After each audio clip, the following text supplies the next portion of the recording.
Well, indeed, Vitush and Huntaraja ended 2-1 to Arsenal at the Bernabeu tonight, which means they are the team that progressed through at the expense of reigning champions Real Madrid. 5-1 on aggregate. I mean, that kind of tells its own story, really, the aggregate score. Vish, your thoughts on what was a pretty entertaining night, I thought? Yeah, sometimes the house doesn't win.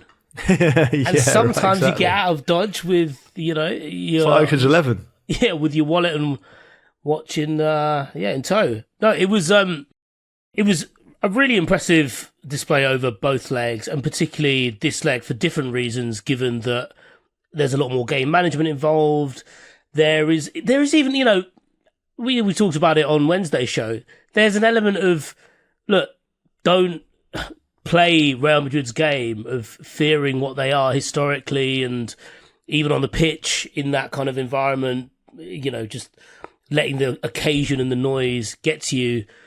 And so they just didn't. And it was so impressive. And, I appreciate he's won an FA Cup, but I think there's an argument to say that's probably Mikel Arteta's biggest achievement to date as Arsenal manager. Yeah, I agree. I totally agree. I think, it's something I think that's possibly dogged him a little bit, which is it all looks very nice and it's all very kind of impressive, and it's a little bit, Jake Humphrey in places, but ultimately when it comes down to it, they can't get it done, right? And I don't think anyone is thinking that the FA Cup is truly largely meaningful in that context, without being disrespectful to an amazing competition. But this is because it just always, to me at least, feels like, oh yeah, but when it comes down to it, they'll just fall just short, right? Yeah. They didn't do that tonight. They didn't do that last week, and I don't want to relitigate the game last week because that's been done. But that is obviously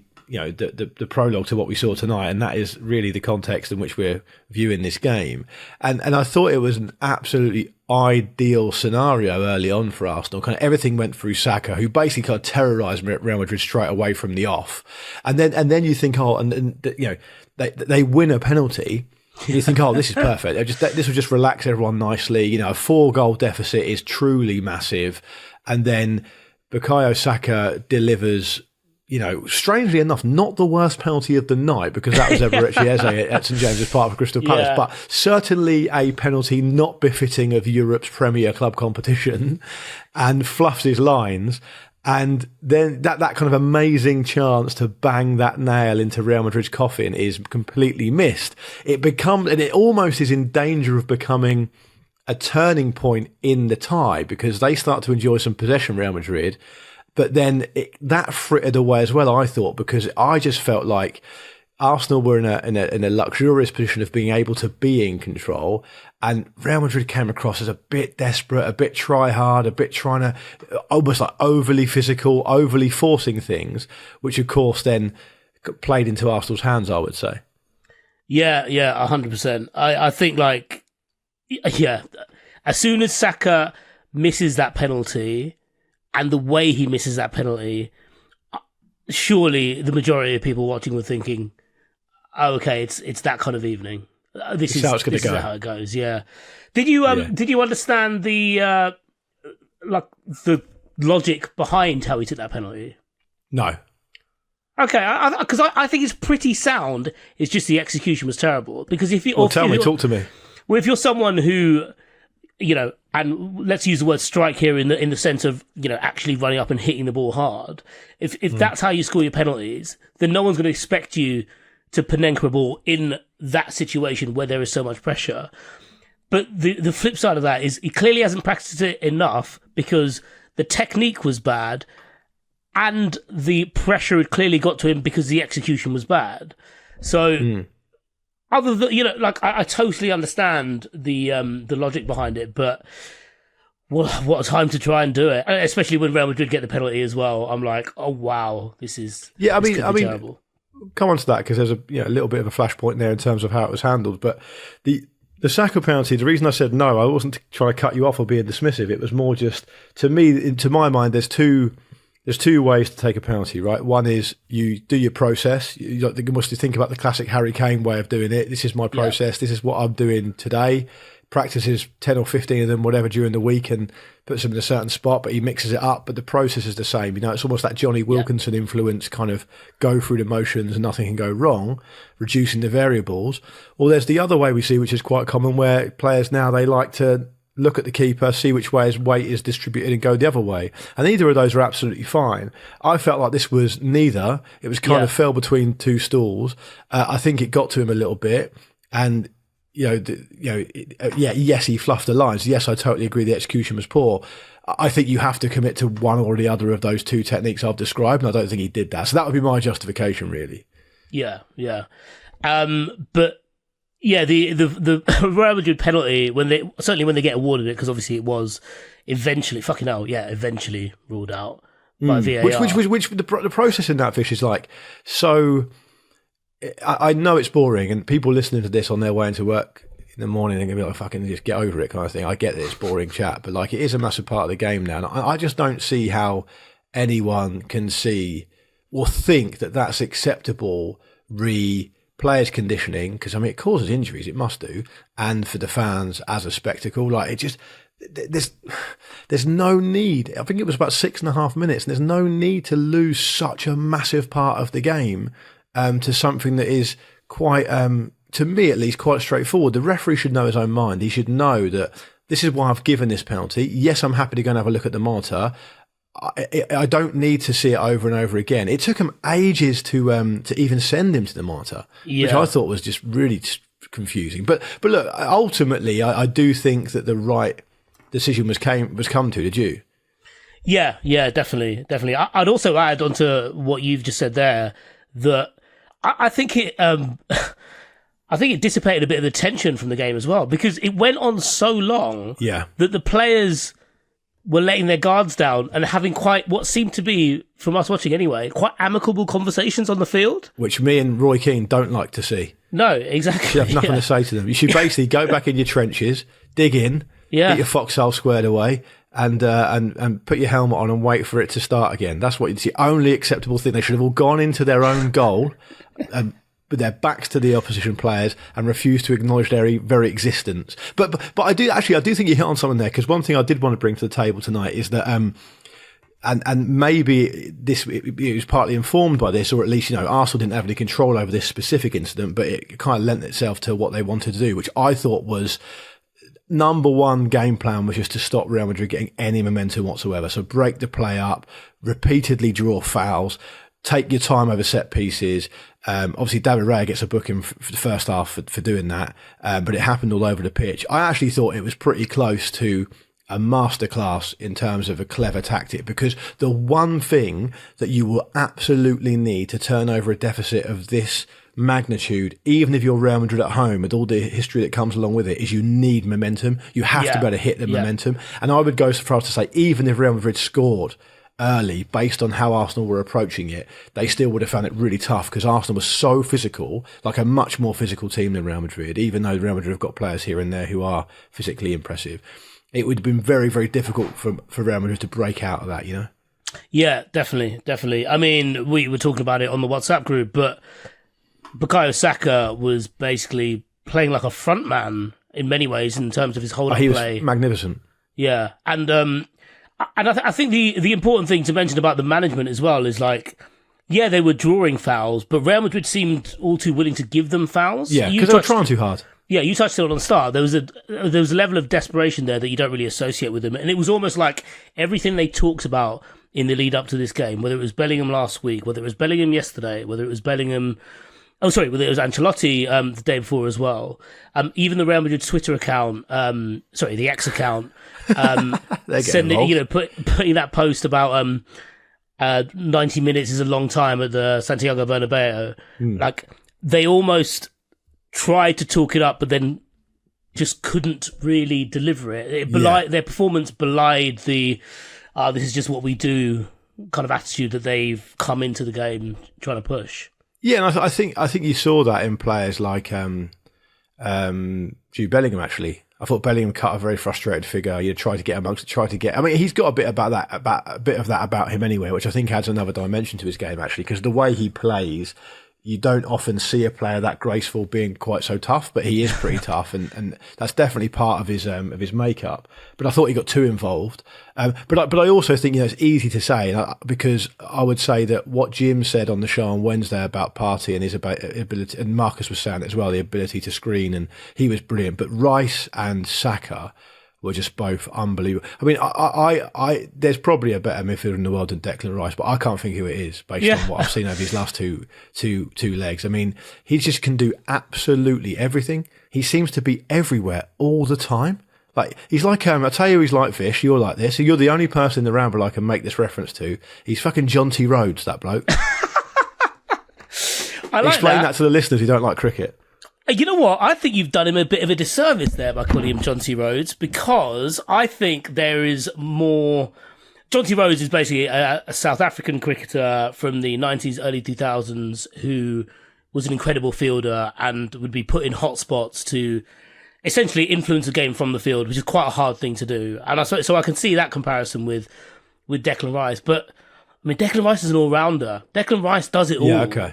Declan Rice is, he's the glue. Presumably, John T could could bat and bowl, or bat or bowl. Presumably, he could bat. He wasn't a bowler, but he could bat. But the thing about you mentioned about Bellingham there as someone who's really graceful, who does the tough stuff, but you don't necessarily associate it with him. But when you do see it, it feels not put on, but it feels a bit more. I don't know, maybe purposeful is the wrong word, but there's certainly it's like a clumsy power play by a 21-year-old man-child. Sure, okay. Yeah, because he is only 21 still, which you forget. Yeah. But then with Rice, he's someone you associate with toughness who also does the gracefulness. And I suppose today was the perfect mix of both, because he was doing all the things of getting in the way of shots, making tackles, driving with the ball quite powerfully, and then just laying it off here and there, holding onto the ball and playing it forward at the right time down the channels to open up the pitch. I mean, yeah, he was outstanding. Yeah, and I think there's a kind of perhaps a feeling around Declan Rice that he's such a good player and he's such a high level of class and so versatile that maybe we shouldn't be getting too excited if he puts in like a really good performance for England against Albania, or he's fantastic against Everton in the Premier League, or whatever. I'm not picking those teams out for any particular reason, but just as an example. Yeah. He puts together a decent performance quite recently against Brentford at home in the league. Right, that's not what I'm talking about. What I'm talking about here is almost like a coming of age set of performances across a crucial Champions League tie, because he was outstanding, of course, complete difference maker in a real spectacular fashion the first leg, and he's just come into the second leg and just got it done. Do you know what I mean? He's just like, come in, I'm the guy who comes in when you need something done, like fucking Mike Ehrmantraut in Breaking Bad, and I'll take care of it. Don't worry about it. I've been around a long old time, and I can square this away. It doesn't matter who I'm playing against, because when you put that kind of performance in at the Bernabeu in a really important, crucial Champions League second leg, having done all the hard yards yourself in the first leg, that is like eye-catching, world-class, take notice type stuff, right? And I think we should acknowledge that, because we've always suspected he's got that in his locker, but he's shown that tonight, and I don't think that should go without being said, really. I also think we should, you could make an argument that, not a single Arsenal player had a less than, 7.5 out of 10 game. I mean, like, Saliba probably loses a couple of points from not noticing Vinicius Junior. Yeah. Well, let's come on to that, because I think in the second half, of course, the teams come out again, which always happens in every game in the second half. That's what has to happen, really. They have part to, of the football makeup of the sport. Yeah. So I don't know why I said that, but in the second half, it was Real Madrid did do their best to come out firing. I thought they noticeably picked up the pace, but the physicality of Arsenal really shone through. And of course, Arsenal score. Great through ball from Saka after amazing movement from Saka, like absolutely textbook like wide forward play where you come and be a part of the game and then you drift inside and no one picks you up. And then of course the fatal error is, I think it's Lucas Vazquez or whoever it was playing right back at the time, and plays Saka on. Marino picks an amazing pass, which is what happens when you've got a player who's naturally a midfield player playing up front who can drop in deep. He can actually fucking pass it, which he does. Saka's finish is just absolute world class. And then you think, right, that's that then. But then, as you just alluded to earlier, William Saliba has a software update in the middle of the game, and needs to be turned off and on again. And then Vinicius Junior is the one press on the button. Yeah. I thought we said snooze for 45 minutes. No, it's restarting now. Do you want to download updates and then restart? Yeah. It was quite jarring to look at, given how good he is generally, you know.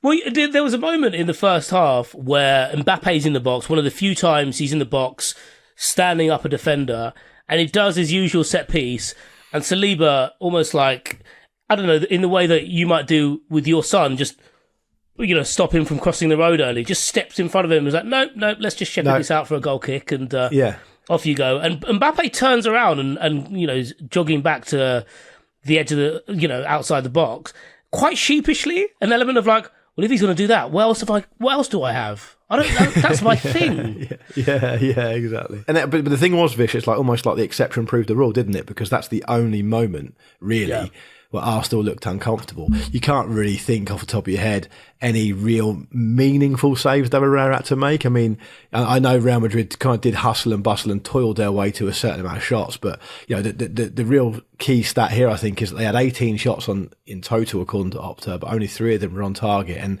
were any of them anything more than, slightly tame? Not really. So that showed you exactly how much control Arsenal had. They just weren't troubled. You never really felt worried for them. You never really thought it was going to go any other way.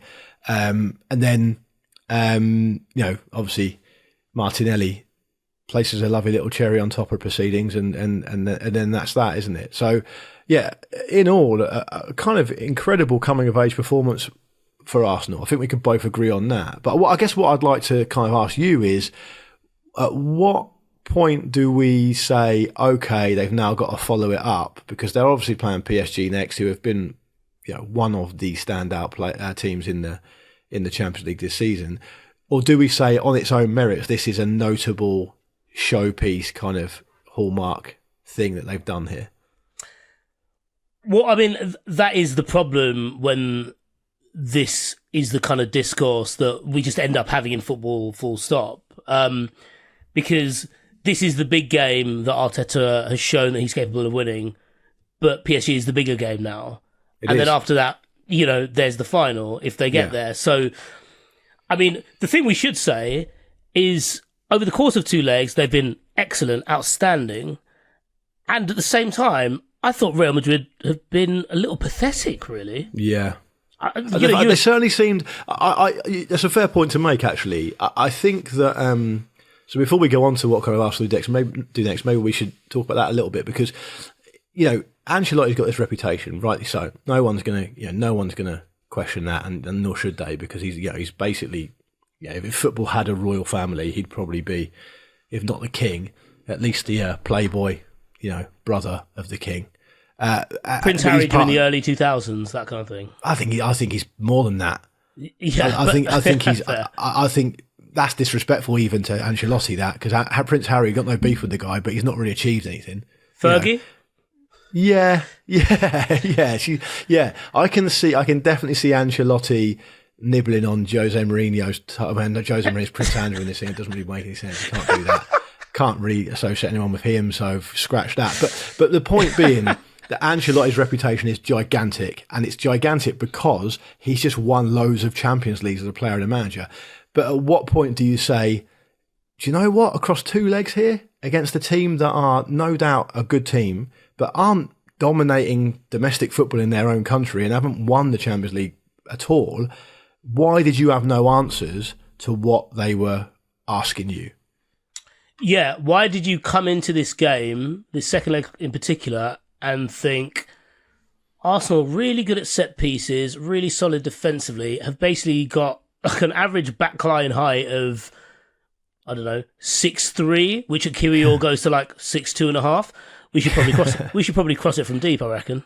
Yeah, it was very one-dimensional, wasn't it? And it's fair to point that out. I mean, a lot of attention was put on Arsenal in the first leg because, I do have a certain amount of sympathy for that because it was an amazing achievement Arsenal were the authors of, but it was also the way they won was really, it was 3-0 obviously, but 2 of the goals were just world-class free kicks that took all the pressure, took all the attention and lifted the pressure off what Real Madrid's performance actually was. But if you look at both their performances across both these legs, I think it's fair to say that's a fucking letdown. I mean, it's just a letdown. Yeah.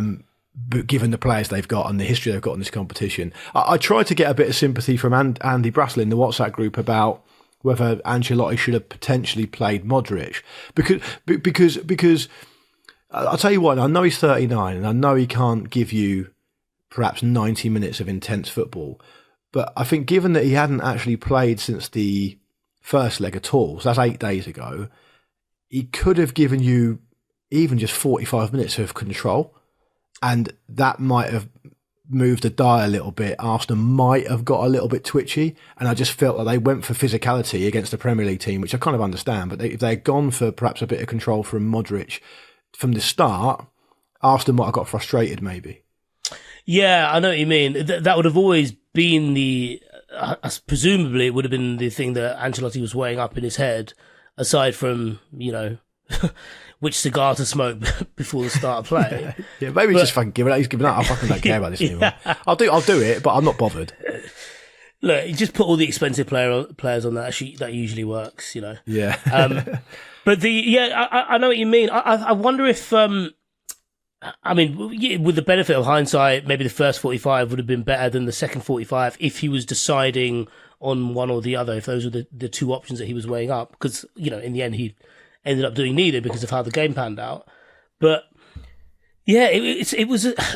Did you hear the TNT commentators, when Modric came on, they were talking about him like he was your nan. So, she's got to go to bed at 5 and don't put the TV on too loud because it just irritates her a bit. And make sure all her food is, not just chewable but swallowable because that's all she can hack now. But it's lovely to see her, and it's always good to see her at Christmas. Yeah. Give her a sherry. Give Luka Modric a sherry when he comes on. Yeah, not too much. No, she's going to wet herself. I know what you mean. Andy had absolutely no sympathy for my question or viewpoint, as he actually knows about European football. So that makes sense. Yeah, he generally has absolutely no sympathy for my take. So it wasn't a huge surprise. But I wondered if that was an option, perhaps. But it's easy to be wise after the event. Going back, Arsenal deserve all the flowers here, and they will get them, and rightly so. Look, it's a different test for PSG next. You're definitely right to say, that's now a bigger game. I mean, you could probably argue that, even whoever they were playing in the semi-final, you would say, well, that's technically a bigger game now because if you follow up what you've just done with nothing in the semi against someone crap, it's going to be terrible. They're not playing someone crap; they're playing someone good, and they've got to find a way to go back to that well and dig out again. I think it's also an interesting conversation around the context of what it means for their domestic season as well, because we did a video on the Ramble YouTube channel on Monday talking about the teams that get into the Champions League, and we kind of took Liverpool and Arsenal as read. Liverpool because obviously they've already qualified for it, but Arsenal because we thought it was done and dusted. Quite a lot of people were saying that Arsenal could be overhauled by Newcastle here. Arsenal they feel like they're running out of steam a little bit. And now they're obviously unquestionably going to prioritise the Champions League, right? Because it's an amazing, amazing opportunity. Because if you get to that final, it's just a game. It's literally just a game. It doesn't matter who you play. If you perform anywhere near like they've performed against Real Madrid, they could beat Inter or Barcelona. They could. So it's an interesting point, kind of conversation from that point as well, isn't it? Yeah, definitely. I wonder if, quietly behind closed doors, people associated with Arsenal, whether that's inside or outside the club, are kind of a little bit annoyed that Liverpool haven't sewed it up already so that they can be justified in kind of rotating a little bit more for essentially these big European games. Because technically, while it's still alive, it's uncouth, it's poor form, whatever you want to call it. It's not cricket to kind of mail it in when you're the only challenger, when you've been the only challenger going forward, also rather throughout the season. And if it was sewn up, they could be like, oh, well, what are you going to do? Well done to them, but we've got... You don't think they'll do that anyway, though? Right. Yeah, no, I think they basically have done it, really. They they take it and they move on, and they've had a much better evening, or certainly a much better feel having done that tonight. So, or rather on Wednesday night. So, yeah, like it will, as you said, the whole kind of the league side of it is interesting. I think also just I'm fascinated to see what Arteta does against PSG, because I think he obviously planned meticulously for these two legs, and he came across a team and maybe a manager who just weren't up to scratch, or certainly not as tactically as tactically as robust as we thought they'd be. But that's not going to be the case with PSG. That hasn't been the case with PSG this season, and the way they press you and the way they cut through you as well. And that is going to be, a hell of a game. It's almost it's one of your favourite phrases, isn't it? Styles make fights, and this could be one of those.